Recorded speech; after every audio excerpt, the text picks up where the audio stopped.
Tensions were on the rise Sunday ahead of the largest ever USSouth Korea air exercise, with Pyongyang calling it an all-out provocation that could lead to nuclear conflict as a U.S. lawmaker warned of a growing likelihood of preemptive war on the divided peninsula. The five-day Vigilant Ace drill involving some 230 aircraft including F22 Raptor stealth jet fighters begins Monday, 5 days after the North test-fired an intercontinental ballistic missile believed to be capable of hitting the U.S. mainland in a new challenge to President Donald Trump. The North's ruling party Rodong newspaper slammed the upcoming drill. It is an open, all-out provocation against the DPRK, which may lead to a nuclear war any moment, it said in an editorial Sunday, using the North's official name. The U.S. and South Korean puppet warmongers would be well advised to bear in mind that their DPRK-targeted military drill will be as foolish as an act precipitating their self-destruction, it said. The commentary was published a day after Pyongyang's foreign ministry accused the Trump administration of begging for nuclear war by staging what it called the reckless air drills.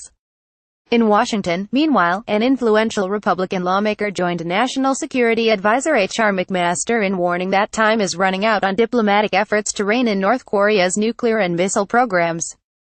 Senator Lindsey Graham, a foreign policy hawk, told CBS Face the Nation the United States moves closer to preemptive war with every new North Korean missile or nuclear test. If there is an underground nuclear test, then you need to get ready for a very serious response by the United States, Mr. Graham said. North Korea has boasted and Western experts agree that the UH-15 missile tested on Wednesday is capable of reaching the United States, raising the prospect of a direct nuclear threat to Washington. Graham's remarks echoed those of McMaster, who told the Security Forum in Washington on Saturday that the potential for war with North Korea is increasing every day. We are in a race to be able to solve this problem, Mr. McMaster said. This would be the most destabilizing development I think in the post-World War II period. It's something that places us at direct risk but places the world at risk. The United States has demanded tougher international sanctions in response to the latest missile tests, including cuts in oil shipments to the isolated state. Mr. Graham said he has had extensive discussions with the Trump administration about the situation. U.S. policy, he said, is to deny North Korea the capability to hit America with a nuclear-tipped missile. Not to contain it. Denial means preemptive war as a last resort. That preemption is becoming more likely as their technology matures. Every missile test, every underground test of a nuclear weapon, means the marriage is more likely.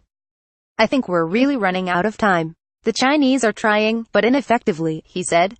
Beijing has backed a slew of sanctions that include bans on imports of North Korean coal, iron ore and seafood. But it has refused to turn off its pipeline shipping crude to North Korea. North Korea, meanwhile, has been on a tear, undeterred by international pressure. In September, it conducted its sixth and most powerful nuclear test. The North say the UH-15 missile can be tipped with a super-large heavy warhead capable of striking the whole U.S. mainland. But analysts remain unconvinced that it has mastered the advanced technology to allow the rocket to survive re-entry to the Earth's atmosphere.